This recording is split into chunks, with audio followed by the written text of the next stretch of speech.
and gentlemen, yes, this is your favorite show, Sports Unfolded, with your favorite hosts, Eric and Ron.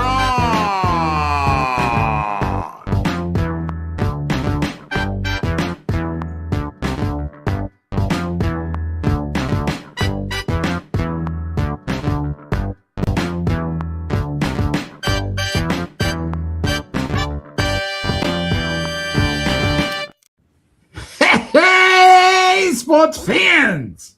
Welcome to the best sports podcast on the planet, Sports Unfolded, where we cover all of the top sports stories that have happened this week. I am your host, Eric. Main man right over there, Ron. How are you tonight?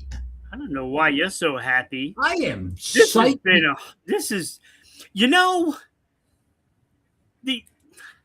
I've got so much steam that I got to let out tonight, Ron, that everyone out there that's joining us live, you are going to have a blast. Now, This you is just heard how I felt, right? All of those Yes. blank spaces. That was me censoring myself because everything I wanted to say were curse words. Yeah, you're probably too. We'd have to do a lot of bleeping. Speaking of bleeping, All right. we're gonna thank those that help continue to make us grow before we get into our show. So, Ron, how about our good friends there in Providence, Rhode Island? Tonight's show is brought to you by Sprout Co-working. For all your co-working needs, large or small, visit sproutcoworking.com.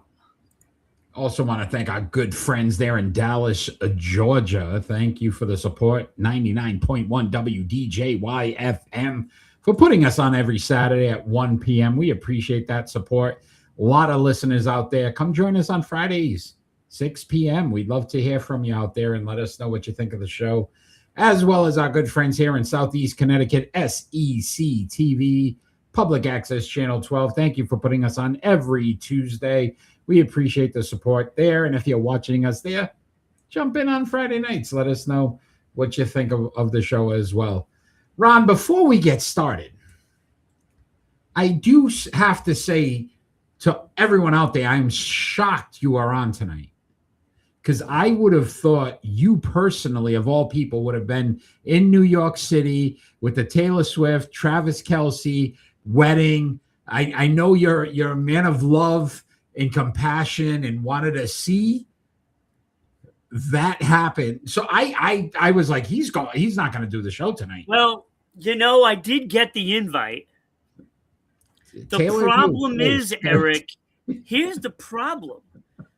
Since we started season 1, episode 1, Yes. I have yet to miss a show. Oh, you have, and you're keeping that streak. You are the Cal Ripken of sports podcasting. I am. And I take pride in that. And it's not like I come in, and just do like a little segment here or there. I'm on the whole thing. I'm in the game, man. You're in it. So you told Taylor, sorry, can't go. Couldn't go. You didn't even RSVP. You were like, nope, not going. Nope. She may be disappointed, but she probably is. I'm happy you're here with us. Well, it's going to be this kind of show all night, people. So just, stay tuned. I guess should we skip the leadoff? I mean, should we? Probably, but we're going to talk about it anyway. Our leadoff story. The Celtics have shipped. Almost said that wrong, too. Shipped out Jaylen Brown. Trade was for Paul George, 2 first-round draft picks in 28 and 31, and used to think George was my friend. 2 second-round draft picks in 28 and 30. Ron, I have to start. It is shipped out. Yeah, shipped. Because this is not a trade. We got change that P to a T, because that's what this deal was for the Boston Celtics, if you ask me. My curiosity is this, Ron. You traded 29-year-old Eastern Conference Finals MVP 2 years ago. So this isn't like you go, it was like 5-6 years ago. He's probably back for a guy who's 36, and to your competitor, your rival is the Philadelphia 76ers. Why would you make that team stronger? Why would you put yourself in a position to make a team that you know you're going to compete against in the East to get to the Eastern Conference? Just lost to. Listen, yeah, which they did. Yeah, exactly. You lost. I didn't even think about that until you just said it. But this was a blown opportunity by the Boston Celtics in the front office once they put Brown's name attached to Giannis Antetokounmpo. And they ended up putting themselves in such a trap because no team was going to trade for Jaylen Brown based on the fact that they know Brown wanted out at that point. So they were offering, from what I heard, 40 cents to the dollar for Jaylen Brown. Boston had no choice but to make a deal. And at that point, make a deal with the Sacramento Kings. I would have rather had one first-round pick in whoever's even there. Right, exactly. Than the Philadelphia 76ers. So I think we really got to first and foremost blame Brad Stevens. Yeah. He screwed this up, whatever he did with him and Brown and whatever happened behind closed doors that obviously we'll never know about.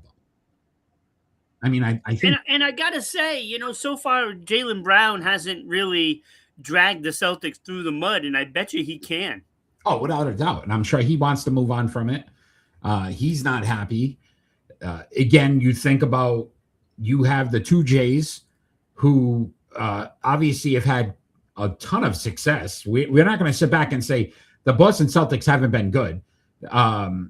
They've been a very competitive team. They've been in the postseason every year with these two guys. You needed a piece around them. And when you got it in 24, you win a championship. Yeah. And I know we've complained about you need to trade them. One of them, you figure it out. But to trade them for Paul George is where I'm having the problem.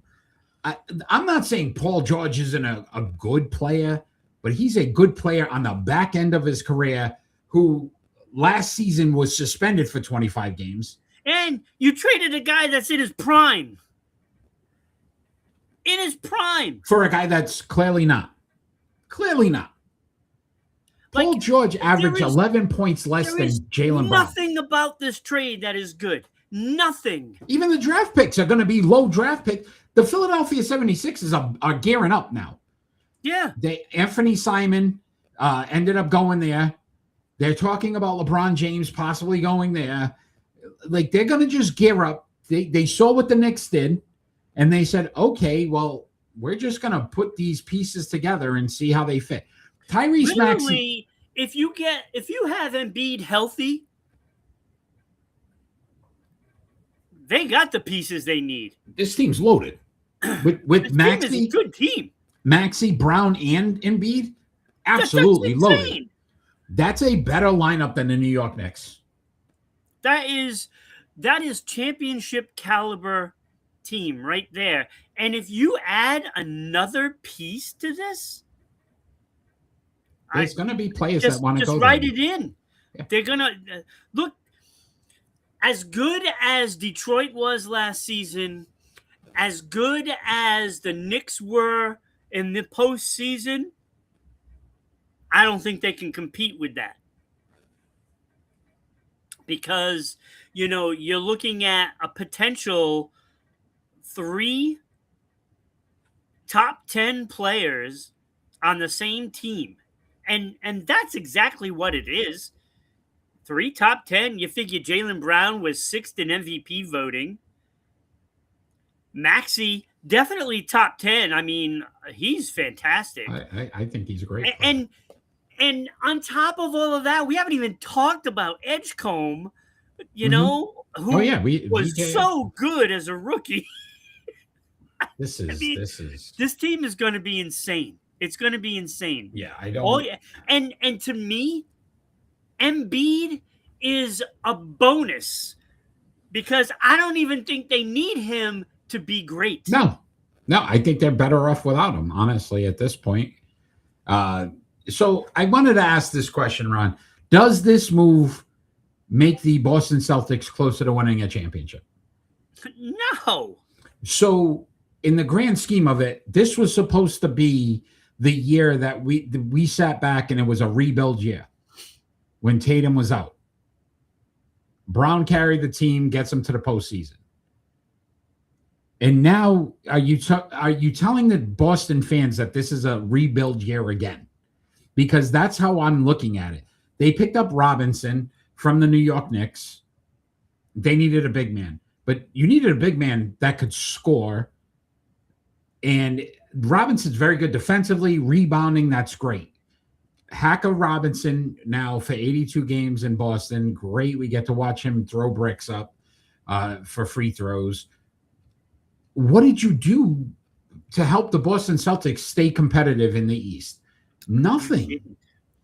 Look, I'm going to say this, and I really, truly believe that the sale of the Boston Celtics was a complete downfall of this franchise, because this ownership group has done nothing but show us that they are just going to unload everybody and try to make money.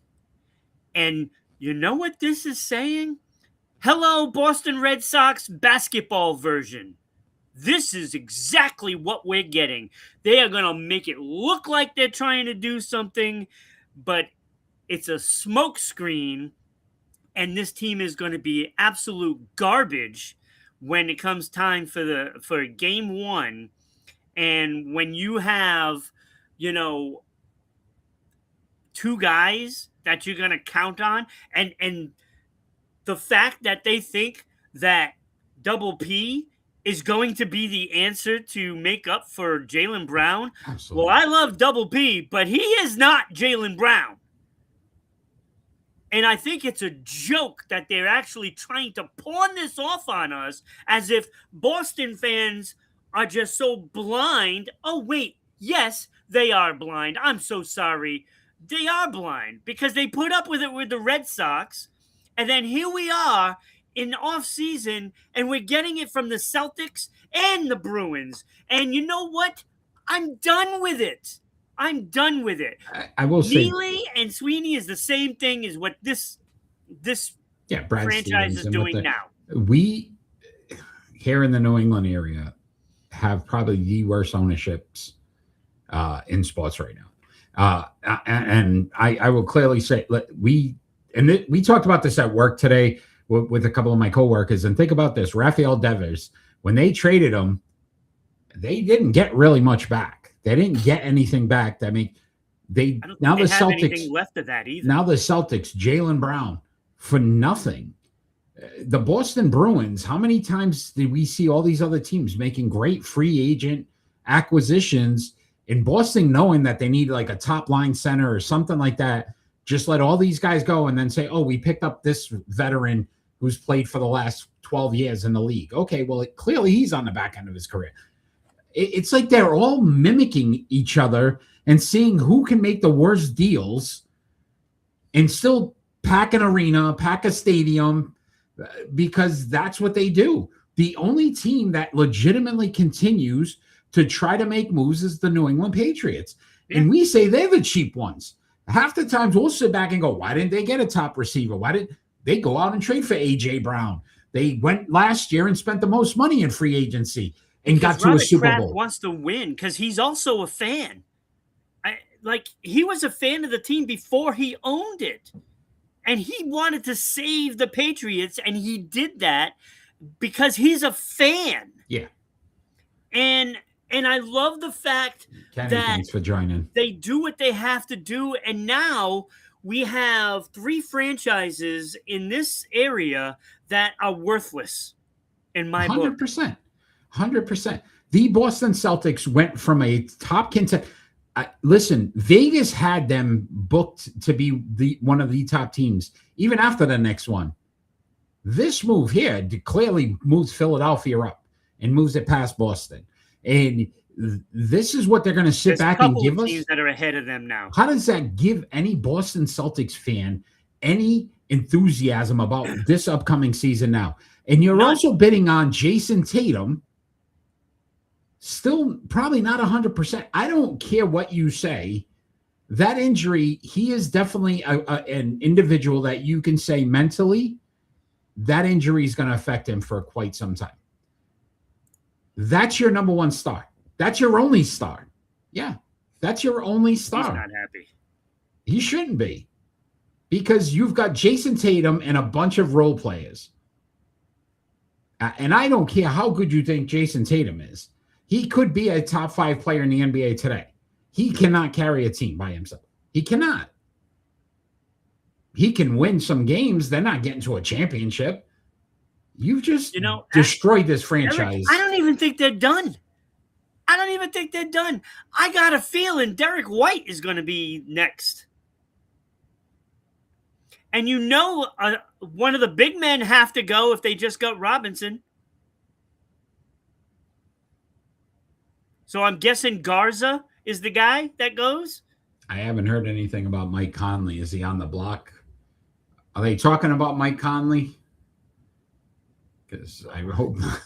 What does that do?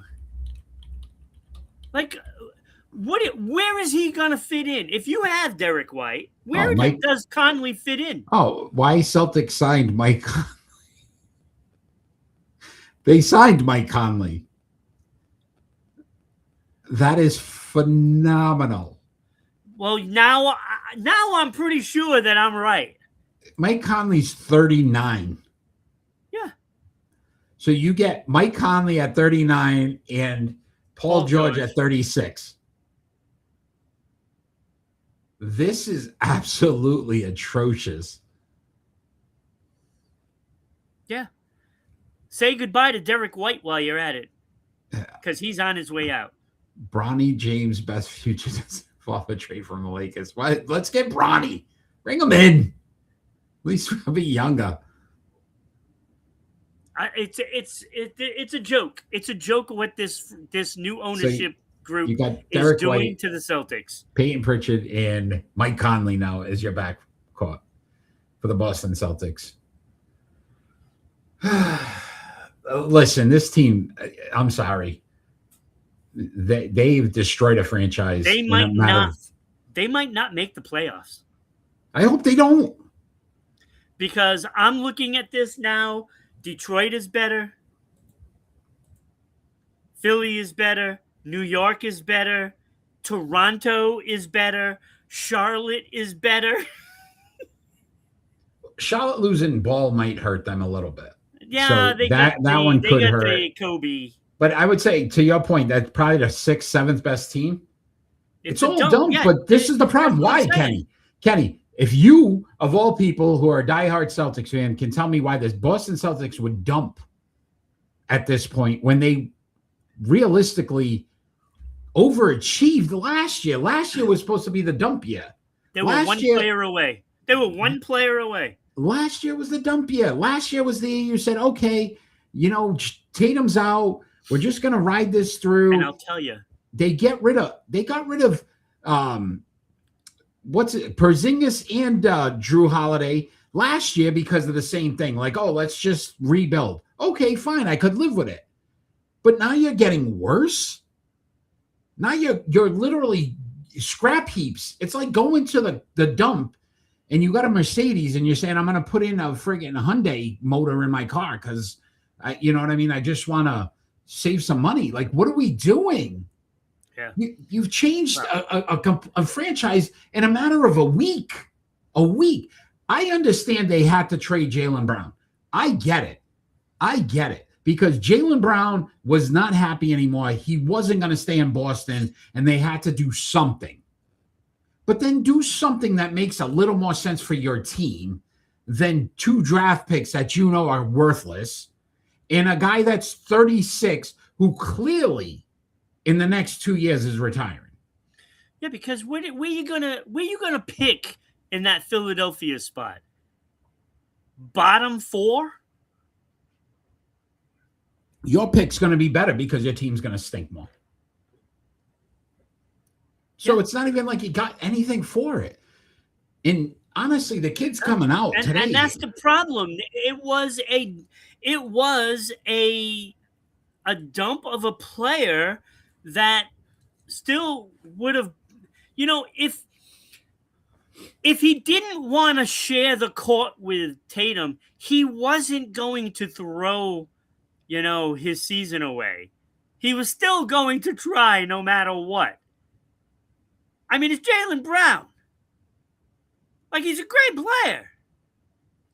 And you were literally one player away from a championship again. One player. And hell, this may sound crazy, but you need one player. Hey, why not? If you want an old player, why not kick the tires on LeBron for a couple of years with Tatum and Brown and see what happens, right? Look, he was willing to take $15 million a year. That's what he's willing to do. And you just didn't even acknowledge that. Because I'll tell you what, I'll take LeBron at 42 over Paul George at 36. Agreed. Any day of the week. Agreed. As much as I give LeBron a hard time in my past, I would still do that every day. Yeah. So one player. That's all you needed. One player. Boston Celtics and now it's done. Train wreck. It's done. Now you're going to waste Jason Tatum's career. Train wreck. All right, Ron, we're going to move on. What? I'm going to be watching the Knicks all year. Indiana Pacers, too. Don't forget, Halliburton comes back. Pacers could be Halliburton. Yes, let's go, Hallie. So that might be Hallie. He's already got a nickname for him. I love it. All right, Ron, let's talk a little bit of NFL here. Brandon Aiyuk, this situation with the San Francisco 49ers. Do you think he's out in San Francisco, or has Brandon Aiyuk still got life left? Probably, because if we're talking about it, he is already. Yeah, he is already. I mean, let's face it. When you talk about a team that has had one debacle after another every single year, usually it's with quarterbacks. Like, remember when, is Debo gone? Yes, he's gone. This is the same thing. This is the exact same thing that we went through with Debo. Yeah, so and here we are again. Now it's with Aiyuk. Well, you know what? Come to New England. This story's getting we got room. This story's getting a little weird because Aiyuk's claiming that his former agent basically influenced the situation with the 49ers. He stated that he's not going to return to that team other than on October 19th, because that's when the Washington Commanders will be coming to town. He is trying to push for the Commanders and his former quarterback in college, Jaden Daniels, to sign him. I don't know if guys today understand that when you demand certain things, you tend to not get what you want. And if you do, it's because the other team is willing to pay more than your expense value. Like, you can't, if I'm the Commanders right now, there's no need for me to even make a move. Even to ask, he's under contract, you can't anyway. But if I'm the 49ers, we'll send you to Tennessee. You want to go, you go where we send you, because Tennessee's going to give us a second-round pick, whereas Washington gives us a fifth. You don't make the decision where you want to go. See, this is what I would see. If I was a GM in any league, anywhere. Soon as a player gets demanding, I'm all over that. You know, you're not going to get anything you want. I'd rather have you say, hey, you know what, coach? Put him on the bench. Don't play him. Do you know how many receptions Aiyuk had? I'm not even going to trade you. Do you know how many receptions Aiyuk had last year? How many? 0. He didn't play. Right. Exactly. With an injury. Right. So I don't know. And then I looked at it and I said, all right, maybe 294 receptions for 4,305 yards, 14.6 yards per reception, and 25 touchdowns. It's not like he's dominating. You know, he's a 50-ish a season reception guy. It's not like you sit back and go, wow, I'm gonna demand some stuff because I am. Look at my numbers, man. People are gonna jump all. Miles Garrett, when he said he wanted to leave Cleveland, I think 30 teams called and said, Cleveland, what the hell? Like, what do we got to give? What are you looking Even Cleveland's inner office was like, hey, wait, should we trade for this guy? Yeah, like, we have him. Yeah. So, yeah, right. Cleveland was like, somebody get on the phone. We're giving up draft picks for him. Wait, we own them. We're trying to get draft picks, right? Yeah. I just think this situation's getting ugly. Here's another. It's almost like the Jaylen Brown with the Celtics thing. Like they're just so far apart now. Where you remember back in the old days, you could mend fences. And you'd see guys come back and say, we work things out. What GMs do. Look, Eric, I gotta say that, if, like I said, if I'm a GM, I'm not sending somebody where they want to go. And I'll be damned if I'm sending them to a rival. I don't care if I get the worst deal in history. So San Francisco sending them out to the Seahawks or the Rams, like that's what all good team. No. Okay. No. Only the Boston Celtics. I'm going to send them to Cleveland or the Jets. I'm sending them. That's where I'm sending them. And then let them not even Tennessee, because Tennessee gets good every once in a while. Cleveland and New York Jets, they never get good. Yeah. It's a good point. And they don't have quarterbacks.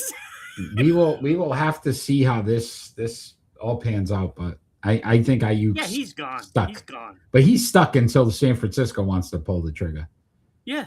They're not moving on from him until and I wouldn't look, you want to get traded, you got to stop putting up numbers. Yeah. That to me makes a difference. We're not trading you until you do. Right? We want your value higher. You need to produce. That's right. I would not do it. I'd make them ride that bench. You're not producing in a game? Good. Sit. Might as well not produce. Yeah. Nobody will want you. Yeah. All right, Ron. Crazy stat time. Man. We haven't even gotten to hockey yet. Crazy. And I'm going to explode. So 3 teams have had 10 fumble games. So 10 times they fumbled in a game. This is the crazy part, though. Are you ready? The 49ers did it in 1978 and lost 33-14. Wow, so that's pretty close considering. Makes sense, right? 10 fumbles? 10 fumbles. The Lions in 1967, though, Ron, tied at 10-10. Wait, they still managed to get a tie? Tie. But the Eagles... they only gave up 1 point per fumble. But the Eagles in 1943 actually won their game 28-14 against the Giants. How? So imagine fumbling 10 times in a game and still winning by 2 touchdowns. How bad were the Giants that year? Damn. Wow. So.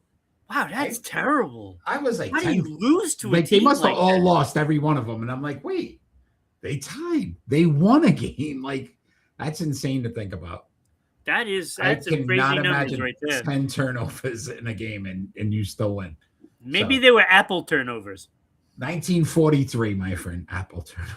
Yes. All right. Which are pretty good. One was in the Big Apple. It was.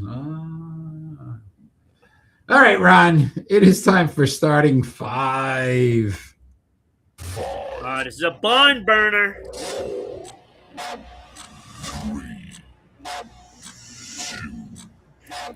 I apologize ahead of time, by the way. Tonight's starting 5. Athletes named Kyle. So we have a starting five of athletes named Kyle. Ron, you are first tonight, so I'm sure you look have at the screen, can you? 750 honorable mentions. So just 5. I have 3, but we'll let you go first with your honorable mentions. Oh, I'm first today? It is, what are we, 27? Oh, wait, am I first? Yeah, I think you're first. Okay, well, I'll start with my honorable mentions then. Because I was first last week. You were. That would make me first this week. So I had Kyle Long, 3-time Pro Bowler, the offensive lineman. Not bad. He was almost there for me. Almost. Kyle Schwarber, again, 370 home runs, 3-time All-Star, honorable mention. Yep. And my bubble guy, because as you like to call him, bubble guy, Kyle Larson with 2 championships and 32 wins was on the bubble for me. Wow, he's on the bubble? Bubble. Dang. So those were my... Schwarber was my bubble guy. That's my 3 honorable mentions. I have Kyle Van Noy, believe it or not. He had pretty good numbers. Actually, they were very comparable to a guy I actually have in my top 5. But he was honorable mention because of that fact. If I'm going to put one guy in my top 5, he had to at least been in an honorable mention spot. I have Kyle Troop. Who's Kyle Troop, you ask? He is a professional bowler with 12 career wins. How's that impressive? 12 wins in bowling? 12 career wins. That's not good. On the Pro Bowl tour. That's not good. Yeah, there's like the leader's only got like 30 something, I think. Come on. Really? Yeah. I still can't believe they traded for Mike Conley, but go ahead. Anyway, he's still there because he was a bowler and I had to give him some love. We need those guys to get some love. Best bowler named Kyle, easily. Walter Ray Williams, 47. See? So it's not titles. that far away. That's titles, though. Is that? Yes, 12 titles. Okay, so 47, 43, 40, 37, 35, 34. Hey, if he goes on a run, he can catch up in no time. Bro, horrible. But go ahead. No. All right, I have Kyle Walker, 6-time premier champion for soccer. 6-time champ. Mm-hmm. This guy was one of the best defenders ever. Also, Kyle Seager, 3rd baseman. Yeah. Had pretty decent... Look, you say, he had similar numbers to Schwarber. 242 home runs, less power, how's that better batting average. Okay. Almost 1,400 hits right now. Okay. So 251 average, which is 130 better than more, 239. It's close. Close but different. I hear you. It's close. Different kind of players. 30 home runs. Yeah, go ahead. Pretty good defensive player. Okay. He has a gold glove. All right. Hey. Woo. Well, there's been guys that have like dominated over there in the corner. Got a gold glove. Whoa. He has a gold glove. Yeah. We gave him applause for that. It deserved an applause. I sense some sarcasm there. No, not at all. Not at all. Go ahead. Do you have one more, I believe? No, that's it. Oh, Kyle Schwarber was the other guy. All right, let's get into this list of Kyles. At number 5 for me, I had Kyle Williams, a defensive tackle from Buffalo. 48 and a half sacks in his career, 6-time Pro Bowler. The man was a beast in the middle. So I went Kyle Williams at number 5. It's pretty good. At number 5, I have Kyle Connor. Winnipeg Jets, 323 career goals, 351 assists, 65 game winners. He's won a Lady Bing, and he's made it to one All-Star game, but he's a goal scorer. I think every hockey guy that I checked was a minus. So I did. He was a minus. They were all minus. But every Kyle in the NHL was a minus. Yeah, most of the minus, though, was at the beginning of his career when he first started, when the Winnipeg Jets were really bad. Okay. All right. At number 4 for me, and I'm still debating this one, Kyle Lowry, former Toronto Raptor. I didn't even have him on my list. 13.8 points, 6 assists, but he was a 6-time All-Star, did make an All-NBA once and an NBA champion. So because of the championship, Mike Lowry. So Kyle Lowry got in for me at number 4. Yeah, he didn't make my list. I just don't like him. He doesn't like you either, though. So that's, I don't care. That's good. I'm glad. You know, look at his snarl. He's snarling at me. I can feel it. Yeah, easy. Like, right. When was he good last? It's been a while. Been a while. Number 4, I have defensive tackle Kyle Williams. I loved his numbers. 6 Pro Bowls. I mean, the big guy even had 4 interceptions. Oh, I messed up. Go ahead. 14 forced fumbles, 10 fumble recoveries, and 57.5 sacks. Oh, he was good. Yes, he was. I messed up. Kyle Larson at number 3 for me was not an honorable mention. 2-time champion, 32 wins, 215 top 10s. Kyle Larson made my list at number 3. Yeah, Kyle Larson made my list at number 3 as well. I mean, he's good, and he's been on a tear lately too. Yeah. He's just like taking NASCAR and just putting it in his pocket. Okay, he's owning it. All right, I gotcha. All right, at number 2 for me, Kyle Busch. Oh my God, 4-time champion, 63 wins. With you. 395 top 10s. 395 top 10s. Kyle Busch at number 2. Yeah, I have Kyle Busch at number 2 as well. All right. Oh, how's this possible? All right. I'm guessing I forgot somebody. No, you mentioned him. My number 1, you put on your honorable mention. I put him at number 1. Kyle Walker, 6-time Premier League champ, 1-time Championship League champ, and the 2023 FIFA World X1 champs or whatever. Yeah. So that's, 8 championships. Yeah. I think that's pretty damn special. It is. He's a great defender, but he doesn't score goals, and I like goals. But he's defender. He's not a goal I know he's scorer. A defender. I know. You could have this argument about every time you talk about defensemen in the NHL. I know. Okay. So I went Kyle Walker. I thought he was the most good choice. I'm not saying it's not worthy. Okay. He's not James worthy, but he is worthy.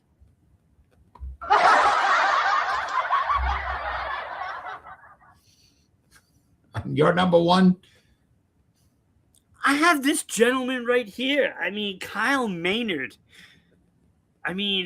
Look, obviously he has, had a little defect, and he had 4 of his limbs amputated. Okay. And this guy is an athlete. This guy was a wrestler in high school. He went on to become an MMA fighter and had 3 fights. I didn't even look to see if he won or not, because to me it didn't matter. But that is not why I put him on here. He is the first quadruple amputee to climb Mount Kilimanjaro. I can't even climb my stairs. Without the aid of prosthetics. Wow. That's crazy. That's pretty impressive. That is just unbelievable. I can't even imagine. Like, just to do it with both hands and both feet is tough enough. This guy did it without all 4. That's like, wow, that's amazing. You know how that is mind-boggling to me. Agreed. And I could not deny him that number one spot because, frankly, got it right. in a group of good to mostly average athletes in Kyle's, this guy is way above average. No, I agree. Way above. That was a good one. Very good, Ron. Very good. All right, Ron. It is time to talk some NBA. That was our list of Kyle's. Let us know if you agree. That was a good one. All right. So, obviously, a couple more deals happened here in the NBA this week. Which NBA trade will have a bigger impact next season? The Ja Morant to the Portland Trailblazers or Kawhi Leonard returning to the Toronto Raptors? Which one will have a bigger impact? That's really tough because I look at both rosters and I gotta lean towards Toronto, to be honest with you, for a couple of reasons. First of all, they're in the East. So when you're top three in the East, you got a good shot at going to the championship, as we know from the New York Knicks. Okay? And I like the Toronto Raptors team. And adding Kawhi Leonard gives them an opportunity to get to that postseason and to get to the championship. Because I really, truly believe now they're in the mix with the Knicks, Detroit, Philadelphia. I think those four teams are the front runners right now. Orlando, we'll see what happens. Yeah, fifth in the East last year. The Raptors 46-36. You get a player that obviously has proven on the biggest stages that he can win and he can do it at a. He's got to stay healthy. Yeah, and that's going to be the key. And I think that's why I like the Trailblazers move a little better. I like the youth. I like the fact that if they can keep Ja Morant's head straight, yeah, that you're talking about. Listen, the only guy, Dame Lillard, still is a shooter. Like he proved that by winning the 3-point contest when he wasn't even playing. Denny Avdija is one of their young and upcoming players. He averaged over 20 points a game. Like it's the real deal. Now you put him, Ja Morant. Like I like that dynamic. I like the youth. The only downfall, Eric, though, is the fact that they have four guys to play the same position. Yeah, but I'm sure they'll make a move to your point. And yes, I'm sure they will, but they're also out in the West. And I know that they gave a run this year. Yeah, listen, 7th in the West, 42-40. They almost just took down the Giant. And they didn't have, great players. And Ja Morant could be, I would say, better than average. He is probably could be that second tier of an NBA player today if he just kept his head straight. I think he could be even better than that. I think he could be top 10 easily. Yeah, he's got to get there though and then stay consistent for me to even say that. Yeah. It's all in here. Yeah. Whatever's between the ears, if he can keep that, I think they are much better off. Dame Lillard's just there as I think it's like a show me piece. Like, hey, look what we have. We have Dame Lillard. He's so but I think these young kids can definitely make a difference. Yeah. So I like it. Listen, I think you're right though. Toronto made out with this deal because he's comfortable there. That's probably the biggest problem with Kawhi sometimes too. Is like if he's not, he's one of those weird dudes. Where, if you're not comfortable, it's like he's awkward. It's just not he likes the ownership. He knows the city. They'll embrace him right off the bat because of what he meant to that city, whatever. Yeah. I think it's been both 6 years. Did a great job. Yeah. And like you said, I don't think Portland is done. I think somebody is still going to go. Derek White. Well, we just get rid of everybody on Boston. Payne Pritchard. Ron.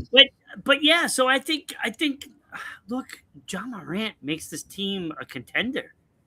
Stay healthy, keep your head straight. Because, if LeBron's not going to be back in LA, I don't know how they're going to replace that. Yeah, they've put some pieces around, but I think Luka's health is always another one that's a concern. Yeah. They are nothing without him now. Like they're you go listen. We could sit back and say LeBron James at 42. To your point, he could still help a team win. Oh, absolutely. You don't have Luka, and now LeBron's gone. Look, I don't know what you get. I saw what LeBron did in that series with, with OKC, and he impressed me. Yeah, LeBron, and he still got a little bit his butt off. He's got a little bit of gas left in the tank. Ron, this might be the craziest. I don't even know if it's a stat. This might be the craziest thing we've ever talked about. A lot of trades, a lot of moves. It's been weird. It's been a lot going on. So Kyle Korver, right? One of the best. How come he wasn't on your list? One of the best knockdown shooters, those spot up shooters in NBA during his time. Despite all of his achievements, Ron.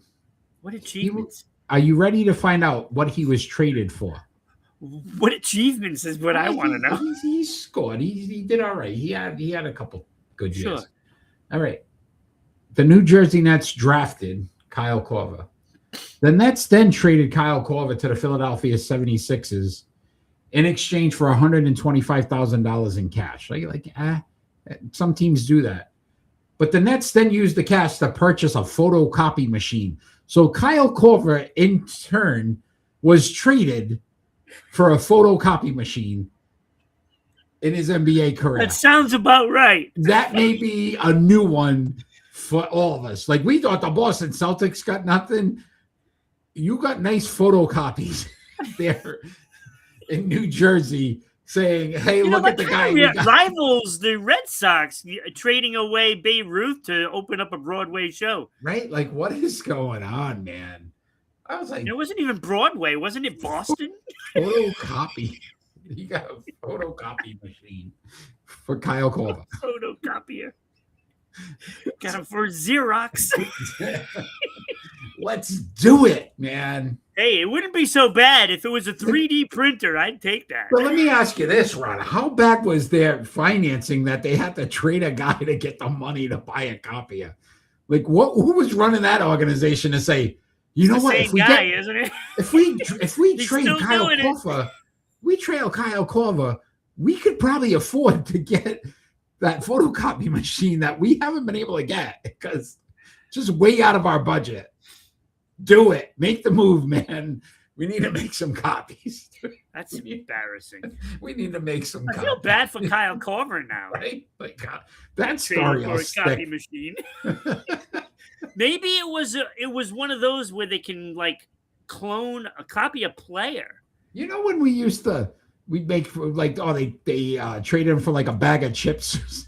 They literally that joke. They traded him for a photocopy machine. Kyle Korver, congratulations, buddy. You made Sports Unfolded crazy stats. All right, Ron, let's talk some Major League Baseball. We're going to go quick on this because I don't know how much I could tolerate.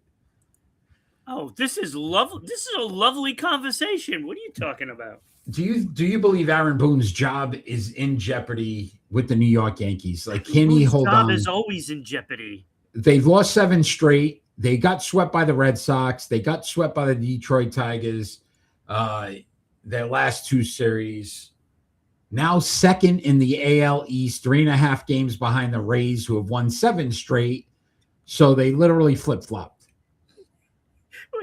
Wait. Oh, boy. We're losing them, people. I just had this cross my phone. I got an alert. The Boston Celtics have reportedly signed Keita to a 4-year, $56 million contract. Whoa. I mean, he is a top-notch player. They're all done. They are telling you they don't care. So we don't want a potential MVP. Later, keep him. I don't know what they're doing. Well, at least they spent the money they saved.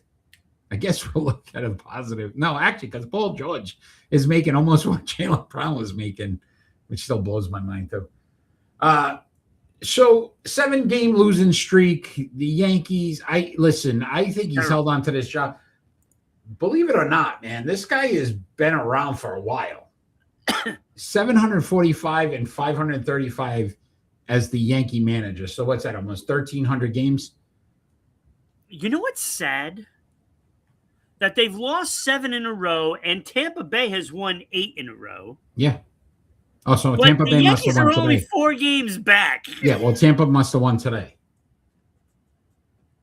It's just mind-boggling. Well, New York going into that Boston series had first place. Yeah. So I just thought my thought process was this, Ron. But the Red Sox still lost to the freaking Washington Nationals. Yeah. So. I will say Boone's job is always going to be in jeopardy, Eric, because it is New York. But at what point do they just allow the losing to continue? So this is like one of the worst losing streaks in the last, I think it's the last 10 years, they said. Like, this team is just not making a difference. With all the injuries, I understand it. Like, I get it. Fried, Cole has not been Cole, which was expected. Aaron Judge being out. I get, like, some of that stuff. But usually that's when, if you're a good manager, you can make moves that at least get you some wins. The fact that you can't get any wins, it just baffles me. And then I looked at his postseason record, 25 and 27. Like, if you're the New York Yankees, your goal is to win championships. We used to say that. The sad part is they went to the championship. Yeah. So what was it before that run? So I just think I think it's time. Like, they get to a point. They should have jumped all over Don Mattingly is what they should have done. Agreed. Look at the turnaround in Philly. I think that would have been a no-brainer. I don't even care what your record was. If Don Mattingly was available, they should have jumped at that. And they didn't do it. I mean, when you look at Philadelphia right now, they're 49 and 39. They're only 2.5 games back. Yeah, they turned it right around. As soon as they made the coaching why aren't you trying to get him? Make a trade for Don Mattingly. Can you do that? I think you could. Yeah. Something's going to change. Aaron Boone has never been a great manager. No. They've always had a great team. They've had players. And now that they don't, you can see the difference. I'm not even sure that they don't. I think they do have a great team. He's just there. It's the players doing it on their own, really. He's too complacent. You gotta move on. You gotta get a guy in there that's gonna. Aaron Boone had one highlight in his whole career. Bleeping Boone. All right, Ron. You ready for a crazy stat? Poor Tim. One of your favorite players of all time, Kirby Puckett. Kirby Puckett. Kirby. Did you know Kirby Puckett is the only player in Major League Baseball's history to have a 0 home run season and also a 30 home run season? So he had 1984, he had no home runs. I can't remember how many at bats. But it wasn't like he only came out. He batted, a full season. 1986, he hit 30 home runs. So only player in Major League Baseball. If you think about that make you wonder? Like, what changed in 2 years? I know he was a good player. All right. Don't do it, Ron. Don't ruin it for people. You're going to put that in the atmosphere too now? I mean, come on. That's the obvious, right? It's just when like Brady Anderson. You're going to tell me Brady Anderson went from like 2 home runs to 52? Yeah, some guys really, a little bit off the rails there. Yeah, he figured something out. Yeah, how to inject. Oh, boy. The cream. Yeah, look at that. I'm ready to go. Why is my forehead getting bigger? So, Ron, before we move on to our split decisions, can we thank the once new, almost new, kind of new? Absolutely, Eric. Tonight's show is brought to you by the once new 990 WBOB radio page offering links to your favorite Providence, Rhode Island shows, including this one, Sports Unfolded, and the Bryant Bulldog Sports Hour. Also want to thank our good friends there in Dallas, Georgia, 99.1 WDJY FM for putting us on every Saturday. We appreciate the support and the ears that are listening. Also want to thank our good friends here in Southeast Connecticut, S6E27 Public Access Channel 12. Thank you for the support and putting us on every Tuesday night at 10 p.m. We love the fact that you put these beautiful mugs, all over Connecticut. I gotta say, I can't believe my agent hasn't gotten me a gig just reading off promos. Yeah, I mean, you may want to. Do you have the same agent that Joey Tribbiani had? Because maybe that's your problem. Yes. How did you know that? Maybe that's your problem, man. You got to get Estelle. Was it Estelle? Estelle. Yes. You might want to fire her. I'm just saying. All right. Wait, Ron. was it Estelle? Yeah. I think it was Estelle. Yeah. Pretty sure. All right, my friend. Let's move on to some split decisions.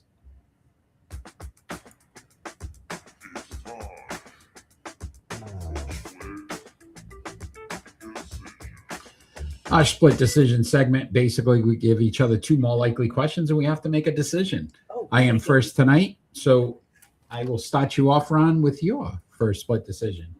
Which team is more likely to sign LeBron James? Would it be the Golden State Warriors, the Miami Heat, the Cleveland Cavaliers, or the Philadelphia 76ers? Who's more likely to sign LeBron James?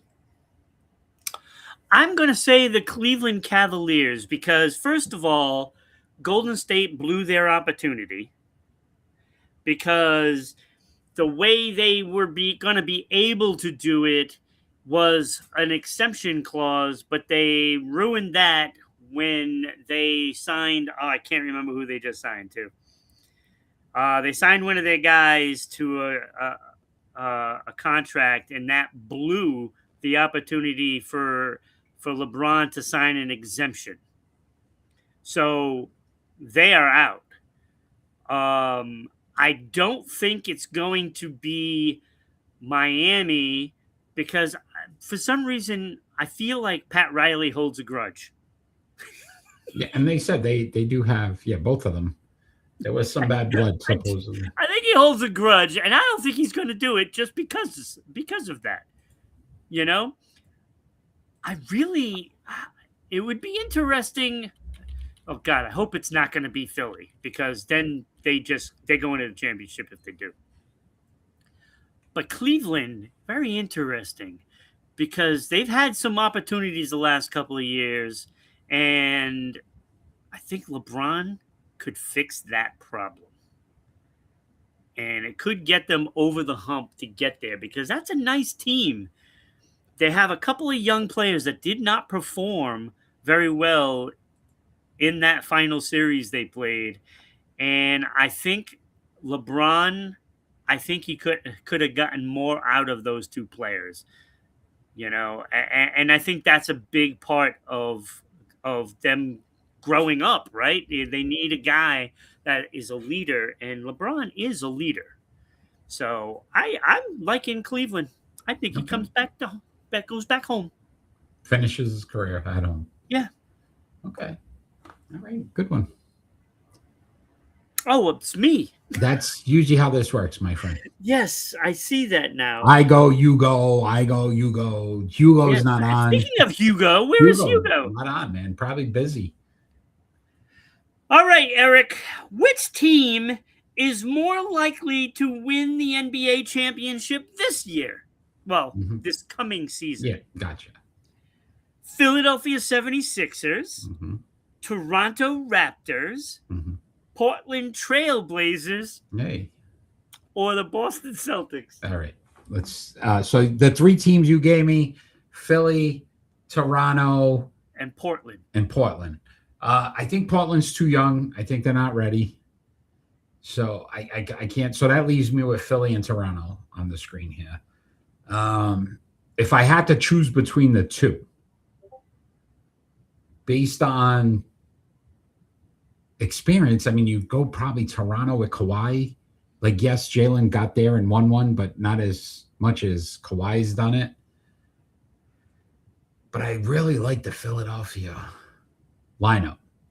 So, but I don't know if can Maxey and Embiid do it on the biggest stage. They haven't shown that either. Well, you got Jaylen Brown that has done it. So this is probably the toughest one I think you've ever given me. I'm leaning towards Toronto only because Kawhi has won it more times. So if he's healthy, I go Toronto. Because I still think at 35, I think he's 35, he still can give him another couple years where he's competitive. So Kawhi in Toronto. Okay. And I just think it's because the other two, regardless of, yes, Jalen's gotten there, but also Jalen hasn't gotten there, if that makes sense. There's been plenty of times where you're like, they're the favorites, they're the best team, and they still couldn't do it with Jaylen Brown in Boston. So because fourth quarters. Yeah. So got to hit those free throws. Oh, we should talk about that real quick. After I'll get split decision, we got to go real quick on this one. All right, Ron, your second split decision. Which NHL team that finished in last place is more likely to make the playoffs next season? The Toronto Maple Leafs, the New York Rangers, the Chicago Blackhawks, or the Vancouver Canucks? All four teams finished in last. Which team is more likely to get to the playoffs next year?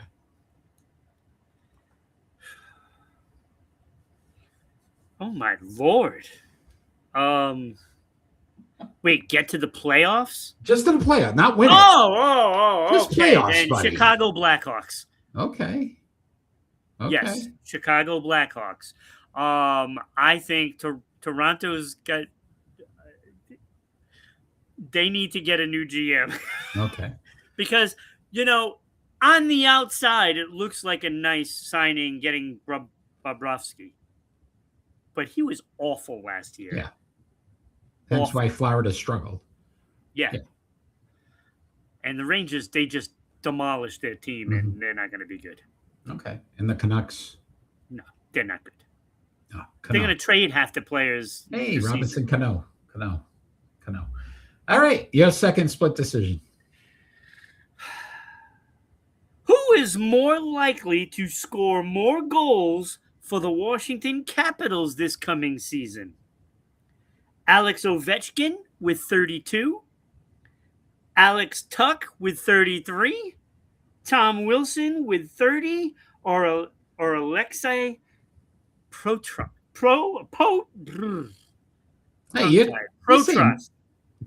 You're speaking like me.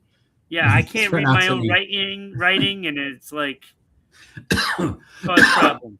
I don't know if Ovechkin gets 32. I think he's on again, little by little. I like the Tuch signing. I think that's a good one for him. I don't think Tom Wilson. You said Wilson. How much did Prochess? What is it? Protas had 25. And they have two of those guys, too, by the way. So he'd have to make a good... This is Alexei. Beat. I'm going to go with Tuch. I think that's the reason they got him there. They're going to try to make him a featured scorer. I think he's got some speed. You talked about that last week. So you know what I mean? I think Tuch is going to take that leadership role. That's why they made that move. Signed him to a big deal. Right? And he's not... I think Ovechkin's only getting $5 million this year. We'll talk about that in the next segment. But he's going to make more than that. Trust me. Oh, I know he's going to. All right. So $5 million bonus if you score a goal. Wait till you hear this one. So before we get into the NHL, Ron, I wanted to ask you this because I read this story and I knew I wanted to talk about it and I forgot to put it in. The NBA is testing during the summer league, one free throw, and the free throw would count if it's a 1, 2, or 3-pointer. So it speeds up the game. I guess they've been doing it in the G League, but this would mean, other than in the fourth quarter, the last, I think they said 2 minutes, This in any time in overtime, you would have to shoot like both free throws or whatever, 3 free throws. But during the game, if you get fouled at the 3-point line, you would come to the line, shoot 1 free throw to get 3. Thoughts? It's freaking horrible. Can we make anything easier for anybody else in this world? Why don't we just place the, you know what NFL is going to do? We're going to place the ball at the 1-yard line for every team the entire game and see how many points they can score. This is absolutely asinine that you're going to, how do you count these poor guys that back in the day had to shoot all these free throws for it to count? Now you tell somebody you shoot 1, you get 3 points. What is the purpose? Like, I thought you were going to tell me that, oh, you can go to the regular free throw line for a point. Then you move back a little to get 2 points per free throw, and then 3 points for a free throw. I thought that's where you were going with that. You get fouled at the 3-point line. Horrible. You get fouled at the 3-point line, and it doesn't go in. You get to shoot 1 free throw and get 3 points if you make it. Unbelievable. And I also feel like this screws guys too, because what if you hit 2 of 3? You missed the first one, but you hit the next 2. Then you lose those points. Like, yeah, like I don't. Horrible. This better not happen. I don't know what the NBA is thinking. I don't know. But just keep an eye on that one, Ron. All right, let's talk some NHL. Yeah, so Alex Ovechkin returning for one more season here in the nation's capital. We're all giving the fist up. What's your expectations for him next season? So the Caps obviously decided to sign him for his 22nd season. And he signed a 1-year deal, $4.25 million, Ron, you are correct. But he earns an additional $4.75 million if he plays at least 10 games. Yeah. Which would bring him with Bergeron. Yeah, which will bring him to $9 million. He played in 82 last year. So I don't know if he'll make it. I don't know if he'll make that 10 game, man. That's a lot to ask for a guy that's only played 82 games last year. Yeah. Why don't you just say you signed him for $9 million and call it a day? Like, that's a guarantee. Because financially they have to. It's a bonus. Some of this gets deferred. Yeah, it's a bonus. And it kicks the can down the road for next season. And this is what they did with Bergeron. It saves them a little bit of cap space this season, but next season, it's going to be a nightmare for them because it's going to be like double the salary. And so they're thinking this is his last season. Yeah. And I know he's probably already told them that. And they put a team together to go run at the Cup. And let me tell you, they gave him a nice team. This team right now, I think can go to the Stanley Cup and win. I mean, they were only 4 games out. They finished as the last team out in the postseason. So again, you added enough, to your point, enough pieces. I will say this. Last year, Ron, 82 games, 32 goals, 32 assists, and 5 game-winning goals. So, again, you get that similar production from him with the pieces they added around. I don't expect him to get 40 goals. Like, I think he's a 30-goal scorer. Yeah, no, that's what they're hoping for, is him to get 30. And you added a 30-goal scorer in Tuck, and they're thinking he might have a better season surrounded by the cast that they have rather than what Buffalo had, on their team. And Buffalo had a pretty nice team, but it was not a powerhouse like this is. I mean, Tom Wilson's a 30-goal scorer, and Protas is 25, and he's still hasn't hit his peak yet. So this team's going to be able to score some goals, and I'll tell you, that power play is going to be pretty brutal for some teams. So I was going to ask, Ron, let me ask you this. He goes and has this crazy season. He scores 50 goals. Let's just say. That leaves him 21 away from 1,000. Right? Does he return for one more season? Does this backfire in the Capitals, or does he end up somewhere else? Like, what do you think that number would be for him to have to return next year? Because you got to say 1,000 goals would be insane to think about. Like, that's a number that I know if I'm only going to be, if I'm Ovechkin and he has a great season, say he scores 40, and then he's only 31 away. Yeah. Right. I'm coming back. Right. You're trying to get to 1,000. I'm trying to get that 1,000. And I don't know why a lot of players don't do that, because we've seen players be one goal short. It's like, why not just go after that one? Yeah. The one home run. Who was it? Was it Albert Pujols that retired with like $7.99 or something like that, or $6.99 or whatever? So I don't know. Like, there's no way I retire if I need one more. But 20 goals, I'd come back if I'm him. Right. So I think he may listen. This may not be the last season for him, but it's really going to depend on what he does this season. He scores, 25, 30 goals. You'd need 50, almost 50, 40 or 50 goals to get. At that point, you'd need 2 more seasons. It may not be worth it. If he scores 40, he's coming back to get it. If he's in that 20 to 30 goal range, is it ever going to get done? You know what I mean? I'm sure somebody's going to do it. As great as Gretzky was, right? The greatest of all time in hockey. Yeah. 1,000 really puts like Ovechkin as like the greatest goal scorer in the history of the NHL. Right. Goal scorer, not player. I want people before because I don't think that number is going to be. There's no question after that's going to be so hard to match. That's going to be hard to match. I mean, you have to stay healthy. You have to play 20 years. And you have to score, 50 goals plus every year. Right. Yeah. And for him to reach that milestone, there's no way I don't come back if I'm like 20, 30 away. Right. Especially if you're going to make like $9 million too. Like, come back for 30 goals. I'll do that. $9 million. I don't know. All right. We'll see. We like their odds, though. You like the Caps odds. I do. And, it's a far cry from what the Bruins have done.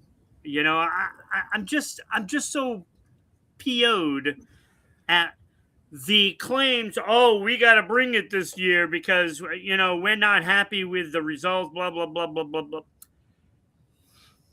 The chirping needs to stop. I'm already tired of it.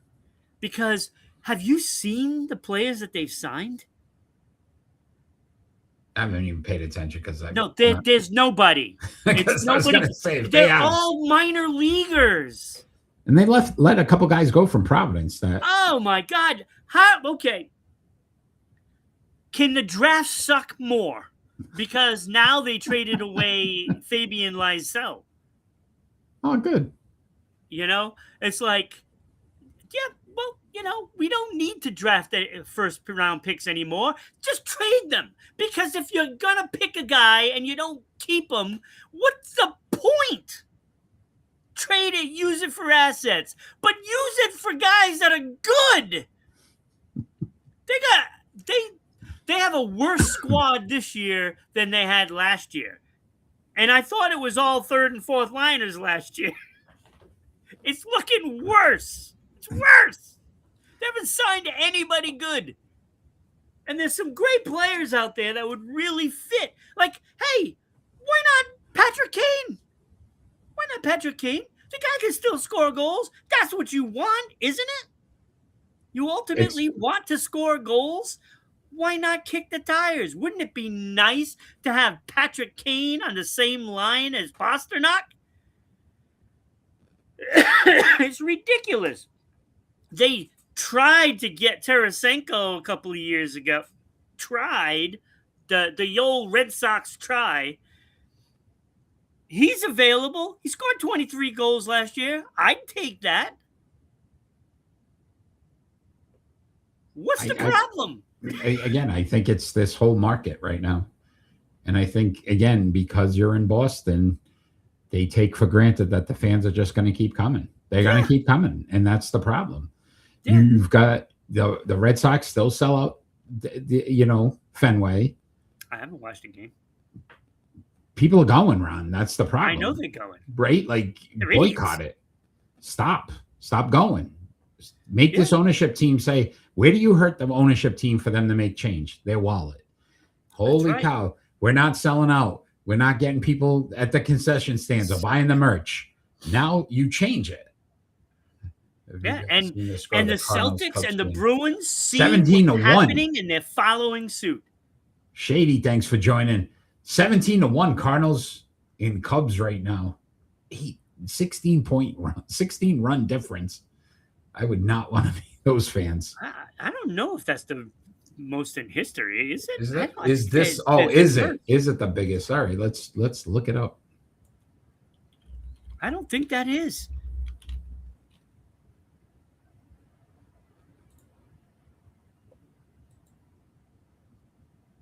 And Major League Green largest. All right, not even close, boys.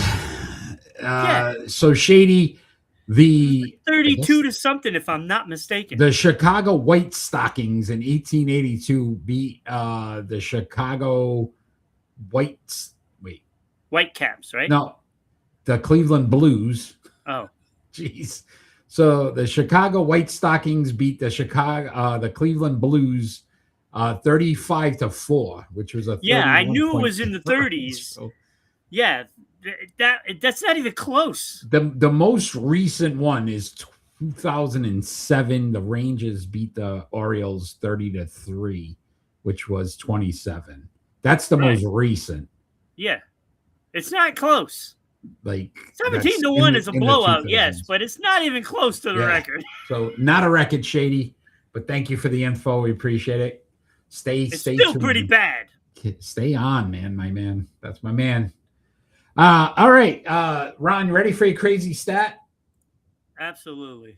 Alex Ovechkin, man, he's up there in age, right? Age 40, but it's not even close to the oldest player in NHL history. We all know that was Gordie Howe at 52. Yep. But do you know who the oldest goaltender in NHL history was? I'm gonna say, oh my God, Brimsek. No, believe it or not, Maurice Roberts of the Canadiens was 45 years old, 345 days. Interesting. So Maurice Roberts, the oldest goalie in NHL history to play in a game. So that's pretty good. Yeah. So nice 45, job. 7 years though. Difference between him and Howe. A? And it would be A because he is Canadian. A? All right. All right, ready for pick and roll time? It's time for pick and roll. Tonight's pick and roll. These are active quarterbacks that have had at least a 27 touchdown passing season. We are on episode 27 of season 6. Every day I'm shuffling. And those quarterbacks were Kirk Cousins, Baker Mayfield, Caleb Williams, Jimmy Garoppolo, Joe Flacco, and Andy Dalton. We're going to rank them Garoppolo? From 6 to 1. Should probably be higher on the list. All right, so I am first. I will start you off with my pick and roll. At number 6, I just because he hasn't had enough body of work, I went Caleb Williams, 16 and 18. I don't like that completion percentage.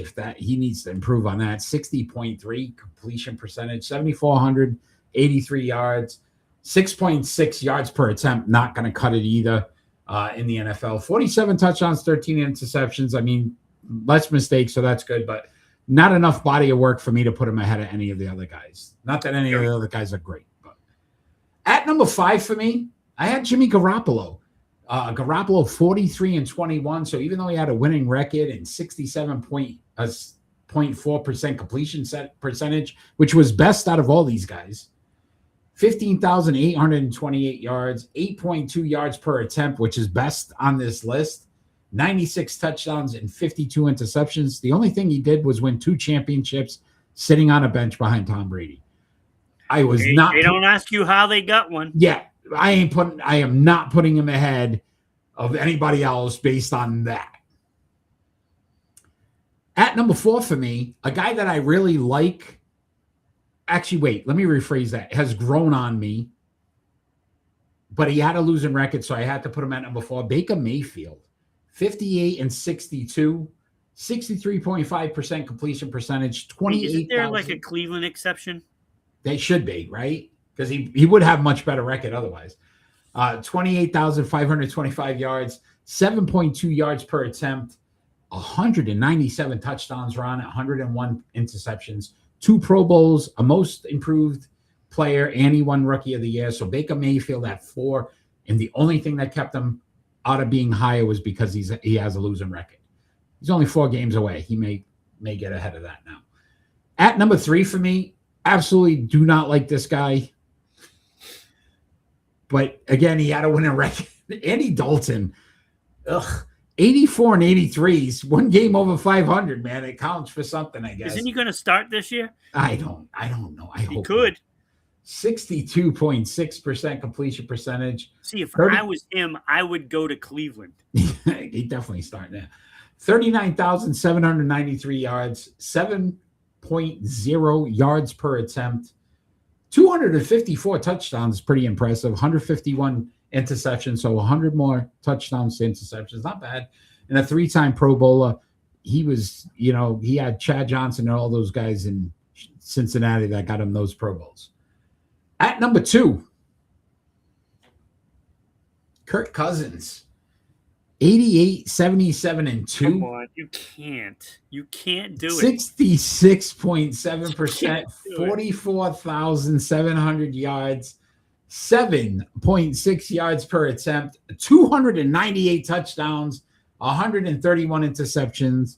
He's a 4-time Pro Bowler, Ron, and a most improved player. He's won it once. Yeah, you have to suck 1 year in order to get that. But as bad as he was, I put Joe Flacco at number 1. Oh, come on. 107 wins, which is most on the list. 94 losses, which is most on the list. Yeah. 61.6% completion percentage, not very good. No. Most yards, though, thrown, 48,176. 6.7 yards per attempt, which is second worst on this list. But 272 touchdowns, 172 interceptions, so 100 difference on that. So I thought that was pretty impressive. 1 Pro Bowl, 1 comeback player of the year, but he does have a Super Bowl. And when he got there, Ron, he was the MVP of that Super Bowl. So guess what? He was number 1 because he was the best player in the biggest game. And none of these guys even got there or sniffed it. So Joe Flacco, number 1. Garoppolo sniffed it. Yeah, from Tom Brady's butt. That's about it. At least he sniffed. Yeah, well, we hope he sniffed. Well, we saw this completely different, and that is because I took a different approach to the numbers. So, out of all the categories that these guys qualified for, percentage, completion percentage, yards per game, yards per attempt, touchdown to interception ratio, Super Bowls, Pro Bowls, and Super Bowl MVPs, along with their wins. Those are the categories that I ranked them 1 to 6. Okay. And then took the average. Okay. And whoever was the, had the lowest average, obviously number 1. Yeah. So that's what I did. Okay. So number 6, who had 38 points, which was the highest out of all of them, was Caleb Williams. Okay, get it. So he was near the bottom on almost every category except touchdown to interception ratio, which he was number 1. Danny, thanks for joining. Danny, hi, how are you tonight? Thank you for joining, Danny. We've missed you. Yes. Okay.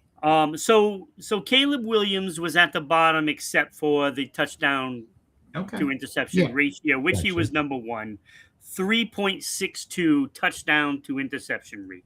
Okay. Which is pretty excellent. Then there was a 3-way tie with 26. So that is when I had to say, okay, looking at all those 3 players, I had to come up with a decision on who I wanted. So number 5, I had Andy Dalton with that 84 and 83 record. 1 game over 500, agreed. So out of those 3 guys that were there, he had the worst record. Therefore, I put him at number 5. Then I had Joe Flacco, who went 107 and 94. Not a very great win percentage, although it was a win percentage. So, I know he got Super Bowl MVP, but he shouldn't have gotten the Super Bowl MVP. That defense won that Super Bowl. But he got it. And he did get credit for that. So he was ranked number 1 for Super Bowl MVP. Everybody else was ranked number 2. He got a point for Super Bowl. So he was ranked number 1. I didn't give credit to Jimmy for those 2. Okay. So I just want to clarify that. So Joe Flacco was number 4, and then I had Jimmy Garoppolo at number 3 because that win percentage was pretty good. That's a good win percentage. He also had the best completion percentage and the best yard per attempt. And therefore, Hugo, thanks for joining. He made it to number 3. The other 2 weren't close at all. Baker Mayfield, yes, that record, but that's what happens when you're in Cleveland. I'm sorry. It's just what happens when you're in Cleveland. So it was a debacle, but all his other numbers are pretty good. He averaged 231.9 yards per game in his career, even with Cleveland involved. So he made it to number 2, but I had Kirk Cousins number 1. He had the most yards per game, 256.9. He also had 4 Pro Bowls, which was amazing. Of course, Super Bowl quarterbacks aren't going to Pro Bowls. But he had a 66.7%, which was second behind Jimmy Garoppolo. So Kirk Cousins was like second in so many categories. He ended up having the best average, and I went with Kirk Cousins. Okay. I like what you did there. Basically, Super Bowls were that wasn't bad, though. I like the way you did that. That was pretty good. Yeah. You're always a step ahead, man. Step ahead. I think Joe Flacco ended up getting screwed in all of that. But you know what? I don't think he's that good anyway. Yeah. I don't either, but listen. You know what he did there is win in Cleveland. Joe Flacco. Just saying. All right. Well, all right, guys. Let us know how you think we did. But that was good, Ron. That was really good. All right, my friend. Before we get into our predictions, it is Hall of Fame time. Oh, yeah. Hopefully you guys haven't voted. This will be the last and final week to cast your votes before we name a new member of the Sports Unfolded Hall of Fame, or 2 new members of the Sports Unfolded Hall of Fame. Last month, Oscar De La Hoya and Allen Iverson both inducted into the Sports Unfolded Hall of Fame. We love our list because guess what? Congrats, Allen Iverson. Right? It's all by the fans, man. Cleveland rocks. Yes, it does, Hugo. Yes, it does. All right. Hopefully you're on a computer right now. Get your phones out. Scan the QR code as we speak. Go ahead, Ron. Go get it. No. Because all we hear is all right. Ron will not be returning to tonight's show. And you'll be stuck on these graphics for quite some time. All right. So scan this QR code and bring you to the page right now. You can vote for either Jason Taylor, Joey Porter, Michael Strahan, Dwight Freeney, or Julius Peppers. One of those gentlemen will get in to the Sports Unfolded Hall of Fame. I will tell you right now that the leader. Oh, wow, we have a Taylor and we have a Porter. Michael Strahan is way ahead in this one. So this is the last week for you to vote for anyone else. Otherwise, Michael Strahan looks like the winner in that one.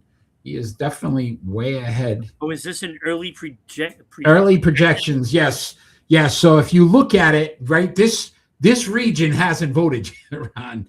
So what's the guy's name on MSNBC that's like making a name for himself? I love that. I watch it every year when the Carbonaki or whatever his name is. And then he got the map up, and then it's like I think right. So we need the Miami, Southern, right, in that Pittsburgh area, but those votes haven't come in yet to get Jason Taylor, Joey Porter. And Indianapolis is late too. Right. So if we get some of those, possibly you could see a shift, Ron, in the polling. But currently, Michael Strahan, that New York market taking over right now, that whole region is just Strahan it. So all right. If you haven't voted, here's your last chance before we move on to the next one. Scan that QR code. And then for NBA coaches. This is disturbing me. Pat Riley, Phil Jackson, Rudy Tomjanovich, Chuck Daly, and Rick Adelman. How are people not voting for the guy that just died? So Phil Jackson is leading in this one. Only two guys got votes. That's it. Phil and Pat. Man, nobody else they think deserves. Go, Pat. So Pat. Riley, that Saturday Night segment where, you're Pat, all right. So cast your votes right now, and then stay on that page. It'll bring you right to the Sports Unfolded website. Check out the Hall of Fame page. You can see all of the athletes and all their accolades of why they're in by the fans. The fans have voted those guys in. So. And gals, fans, the guys and the girls, the women, everything. They're all in there. Every one of them. Coaches, broadcasters.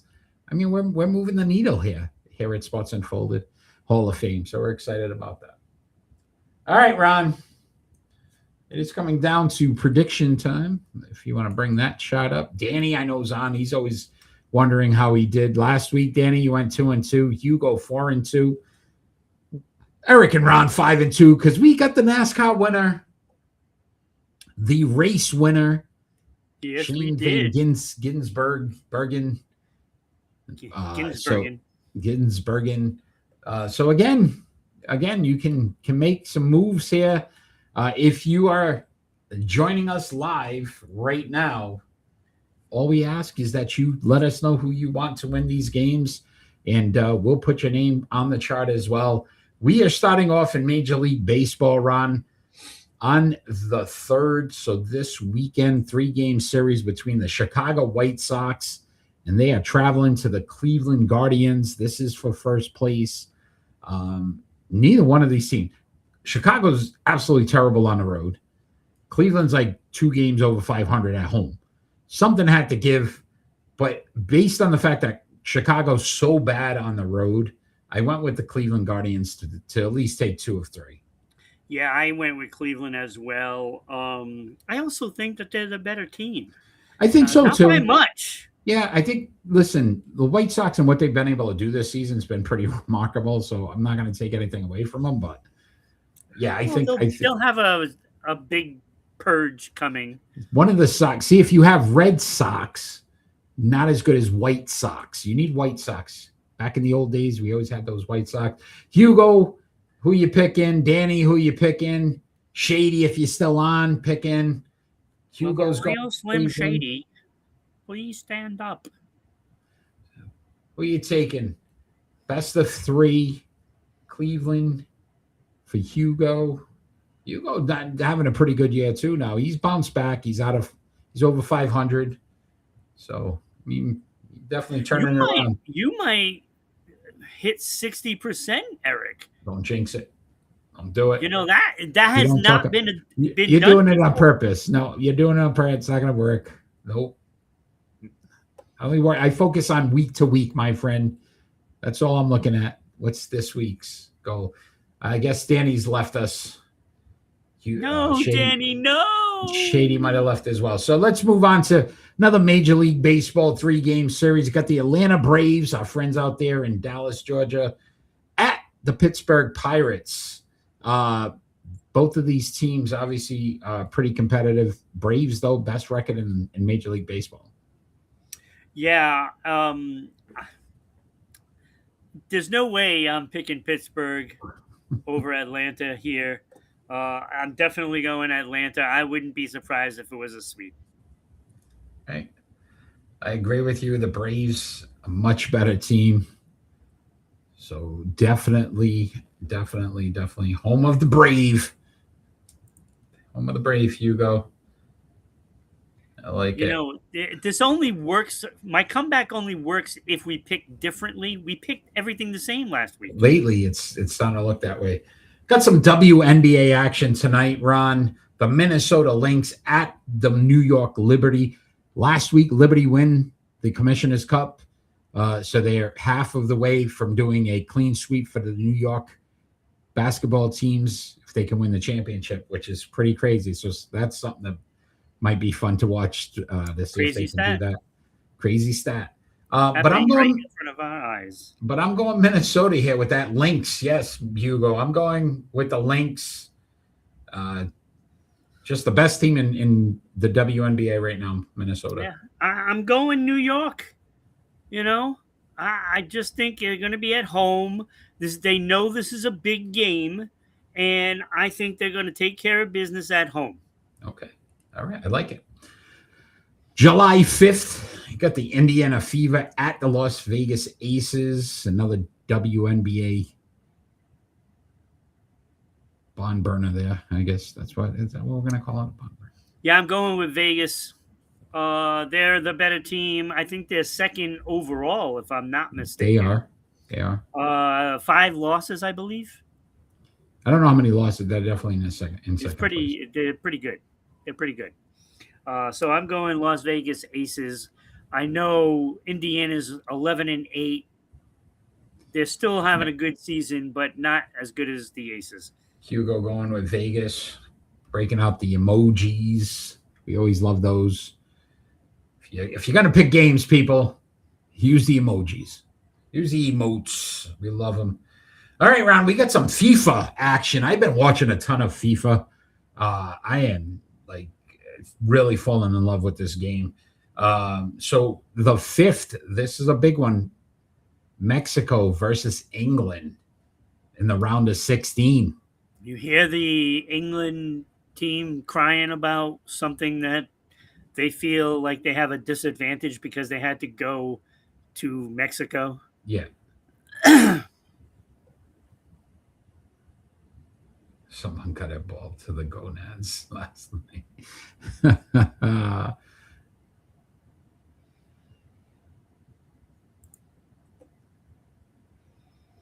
Someone got a ball to the 70-mile-per-hour ball kick. Yeah, dude. Sometimes those guys, I don't know how they don't get it more in some areas. Yeah, whether it's the face or there. Yeah. And they just line up, and it's like, okay, yeah. Who do I want to hit? Yeah, right. That's what I would do. It's like you don't need to score the goal there. You just want to injure somebody, and you can decide whether it's the face or the other head. Gotcha. Oh, this is my pick, isn't it? I'm going with Mexico here. I like the Mexican team. I think they've played some great football. They have. So Mexico versus England, Hugo. And England really has struggled to win. One of my coworkers, he's from England. He was, telling me, he's like, they barely win every game. Like they are just, and Mexico is dominated. So I'm going Mexico here. Yeah, I'm going England. I think, there are there's another reason why I'm going England, because I feel like there's going to be an upset. And I don't think this is going to be the upset. Okay. Not only did he put Mexico, but then he put that emoji of tacos, burritos, the flag. I love it. Oh, believe me, I am rooting for Mexico. Is that a pastel? Right? Yeah, I think so. Got the little tie there. Look at him. All right. I'm rooting for Mexico, but I think England is going to prevail. Okay. All right. All right. On the 6th, Ron. Enchilada. Oh, it could be an enchilada. It could be or is. I just see the tie thing. I don't know. I think it's a pastel. Pastelle. I don't know. Anyway, on the 6th, USA versus Belgium, round of 16 here to go to the now here is where I believe there will be an upset. Final 8. Because I'm looking at how the teams have played, and I know, England has just barely gotten by, but I think they can step up.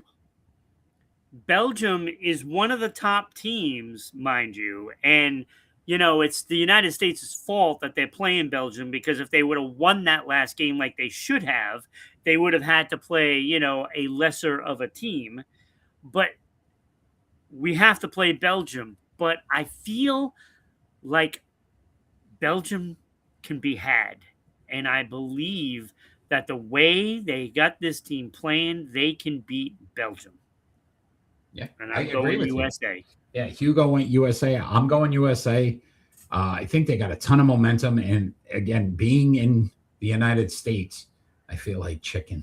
Hey, what is it with the chicken, Hugo? Every show you're coming in, you're saying chicken right off the top. I don't know. My man likes chicken. So I would say this, though, too, Ron. If you look at the USA team, they know, I think this country, we talked about it with the Olympics and the hockey. You're getting that same momentum.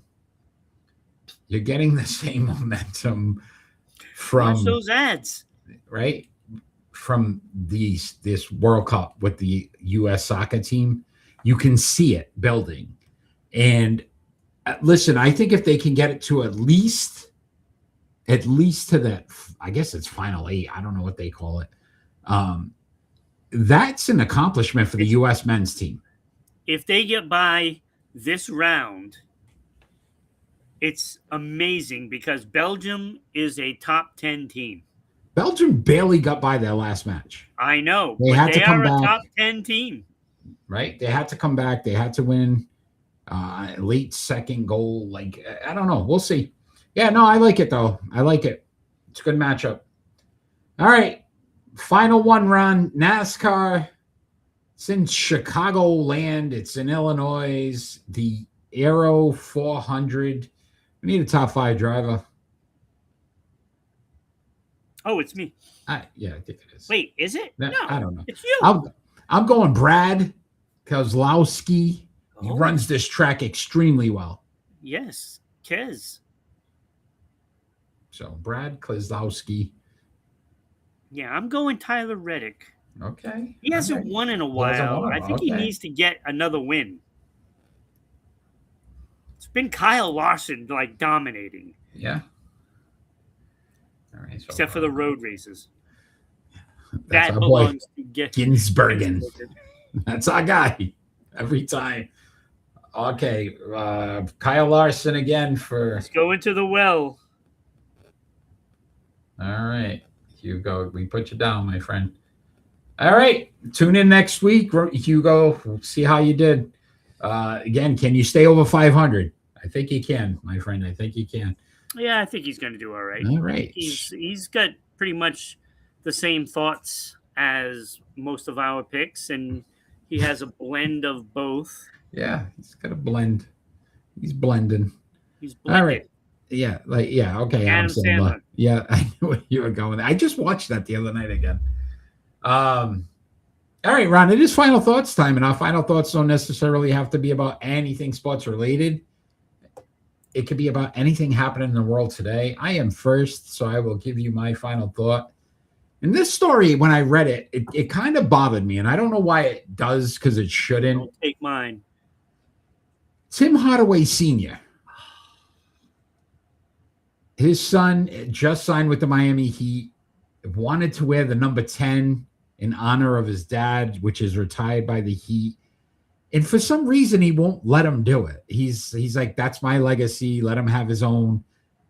And I think, to me, the biggest legacy would have been if you allowed your son to take your number and to wear it once again, and to see Hardaway on the back of a number 10 jersey. Like, it just would have been something monumental that your son came and probably finishes his career in Miami. And yet you won't let him do it. So I felt weird about it. Not let your son do it. Like, yeah, like I get it if it was some random dude that was like, oh, I loved him and I wanted to be, wear his shirt. That's different. This is your son who bears your name. He's junior. The jersey's already made. Right? He's junior. They changed the S to a J. Like, what are we doing here? So it bothered me. It shouldn't have, but it did. Tim Hardaway Sr., I would say, please change your mind, because this makes no sense to me whatsoever. I don't get it. I just don't. The ultimate honor is for his son to give his father. Right? Like, I would have taken it that way. Like, thank you, son, for wanting to continue my name. Right. To probably fans that have watched his dad play 20 years ago, like, that loved his dad. Like, this would have been a great way to honor him. And yet I don't want created my legacy. This would actually further your legacy. So I didn't understand that thought process. It bothered me. So that was my final thought. Yeah. My final thought is really, and I still have that up there, so that's got to go. My final thought goes to the craziness in the NBA and NHL this year. I have not seen anything like what we're seeing in a very long time, if ever. I mean, and it's not even the free agent signings. It is trades. There have been so many trades, and it's affected just about every team in both leagues. I mean, when you think about all of these players that are switching from team to team just because of the trades, it has been a whirlwind, and fans, I think, are quite confused on what's going on. They're not even going to be able to identify their team when they get on the court or the ice. I mean, it's been that different. But two teams still remain an enigma, and that is your Boston Celtics and Boston Bruins, who have done nothing but give stuff away. I think, it is. They deserve a ball. Not me. They do. That's for them. And with the new ownership in the Celtics, we see the direction they're going. They are doing exactly what the Boston Red Sox do. They make it look like they're trying to do more, and they do less. Yeah. And then the Bruins, I just think that they don't have a clue. And I haven't actually said it, but I'm saying it now. It is time for Don Sweeney to get the hell out of the office, because I can't stomach it anymore. I'm tired of wasted draft picks. I'm tired of wasted talent. Expect Lysell to make a team and probably net 15 to 25 goals, because he's good. He's got a lot of talent. And, Matt Patra is probably soon to follow him, because I don't think they want to sign anybody. And he's a restricted free agent. They are going to wait for somebody to sign him and then decide whether or not to match it. And they're not going to match it because they don't want to pay anybody. And we're going to be stuck in the same limbo every single season for, I don't know, another 10 years. You are right, my friend. You said it the best. All right, Ron, before we sign off, let's wish our country a happy 250th year birthday. So happy 4th of July to all those that are going to celebrate. Be safe. out there, right? Obviously, protect yourselves, protect your family members. Make sure that yes, I saw that. If you're going to be out there, be vigilant too. Keep your ears open, because again, there's a lot of bad people out there that are, I'm sure, going to attempt to make something of a name for themselves, unfortunately. So protect yourselves. Have some fun though at the same time, right? Be safe while you're out there. And we will see you next week at 6 p.m. Eastern Standard Time here on Rhode Island Broadcasting, Sports Unfolded. Check us out on our social media platforms. Like, share, follow our show. If you're watching this show afterwards, tell your friends about it. Share it. Come see us. Come join us every Friday. We'd love to participate. Do want to thank Shady for joining, Hugo for joining, Danny for joining tonight. You guys were amazing. Kenny for joining us earlier today as well. You guys are always awesome. Thank you for the support. And we look forward to seeing you guys all next week. Ron, I get to do it with you again next week. I always appreciate you, my man. And all we ever ask for every single show is that we finally get peace on earth. Salute for the country. Have a great night, everybody. See you next week.